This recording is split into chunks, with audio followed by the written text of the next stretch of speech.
दोस्तों, मेरा नाम नीलम है। मैं 19 साल की हूँ। मैं दिखने में खूबसूरत हूँ, सादगी और आँखों की उस चंचलता के साथ जिसे लोग नापसंद नहीं कर पाते। आज मैं आपको हमारी सुहागरात की कहानी सुनाने जा रही हूँ। दोस्तों, अगर आपने अभी तक सब्सक्राइब नहीं किया है तो जल्दी सब्सक्राइब करें। सुबह की हल्की रोशनी ने मेरे कमरे की खिड़की पर धीरे धीरे अपने पर्दे फैलाए तो मैंने महसूस किया कि आज कुछ अलग है।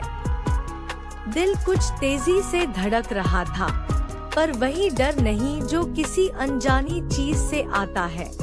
यह एक तरह का उत्साह और जिम्मेदारी का मिलाजुला एहसास था। माँ ने हाथ से मेरी मेहंदी की सतरंगी डिजाइन को सहलाया। पिता की आंखों में गर्व और कुछ नर्मसी चिंता थी, और मेरे दिल में एक साफ सा वचन था कि आज शुरू होने वाली जिंदगी में मैं अपनी मर्यादा और अपने सपनों दोनों को साथ लेकर चलूंगी। मंदिर की घंटियों की आवाजें, रिश्तेदारों की हंसी और हल्की सी टोकरी में रखे फूलों की खुशबू के बीच मैंने दीपक को पहली बार वैसे देखा जैसे किसी नई किताब के पहले पन्ने को पढ़ा जाता है। आधी जिज्ञासा, आधी घनिष्ठता।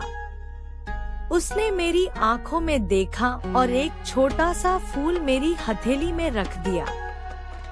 उसकी मुस्कान में दबाव नहीं था, बस एक शांत इरादा कि वह हमेशा मेरा सम्मान करेगा। 7 फेरे लेते हुए हर फेर के साथ उसका सामना मेरे सामने और भी भरोसेमंद लगता गया। हमने अपने अपने वाक्यों को कहा, पर असल वादा तो उन नजरेंजरों में हुआ जो कह न सकी, बस महसूस हुई। शादी के बाद घर की हल्की हल्की हलचल में हमने साथ बैठकर खाना खाया, चुटकुले सुने और उन दुआओं को बताया जो हर रिश्तेदार ने हमारी खुशियों के लिए मांगी थी। शाम धीरे धीरे आई और मेरे दिल के भीतर की वह घबराहट जो मैं पहले से संभाले हुए थी, उस शाम और भी कसकर थम गई। अब वह मेरी पहली रात थी, वह पल जब दो लोग एक दूसरे के लिए नए वादे अपने भीतर गूंथते हैं। मैंने अपने आप को सजाया नहीं केवल रूप के लिए, बल्कि अपने आत्मसम्मान और शांति के लिए। मैंने वही साड़ी पहनी जो मुझे सहज और गरिमापूर्ण लगती थी, ताकि हर किसी एहसास में मेरी खुद की मर्यादा बनी रहे। कमरे की खिड़की से चांद की नर्म रोशनी घुस रही थी जब दीपक शांत कदमों से अंदर आया। उसकी आंखों में वही सजगता थी जो सुबह मैंने देखी थी, और उसने पहली बात जो कही वह यही थी कि मेरी इज्जत और आराम उसकी पहली जिम्मेदारी होगी। उस वाक्य ने मेरे सारे भय को धीरे धीरे पिघला दिया।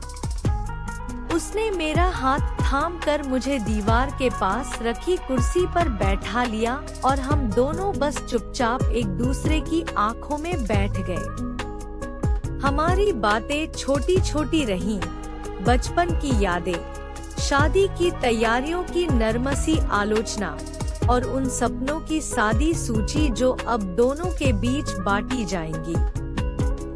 दोस्तों, अगर आपने अभी तक सब्सक्राइब नहीं किया है तो जल्दी सब्सक्राइब करें। धीरे धीरे वह पल आया जब हम करीब आए।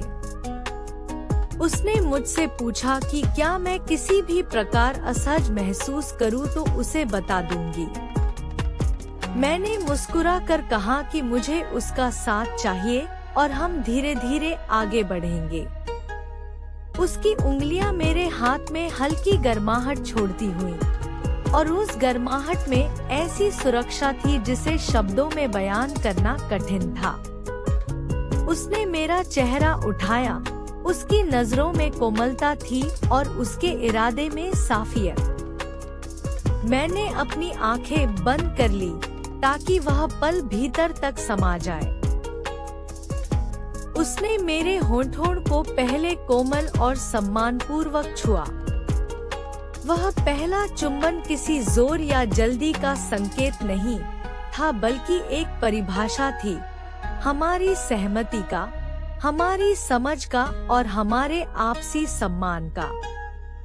मैंने अपना हाथ उसके गाल पर रखा और उसे अपनी ओर खींच लिया। चुंबन धीरे धीरे और गहरा हुआ, पर हर कदम पर हमारी मर्यादा और सीमाएं बनी रहीं। उस पल में मेरी शर्म भी थी और मेरी चाह भी, पर सबसे ऊपर था वह विश्वास कि हम यही चीजें सदैव एक दूसरे के साथ निभाएंगे। रात बाकी समय हम एक दूसरे से बातें करते, मुस्कुराते और कभी कभी बस एक दूसरे की सांसों को महसूस करते हुए गुजारा। हमने नए नए वादे भी किए, छोटी छोटी बातों का ध्यान रखने के, एक दूसरे की आजादी का सम्मान करने के और जरूरत पड़ने पर हर बार सहमति से ही आगे बढ़ने के।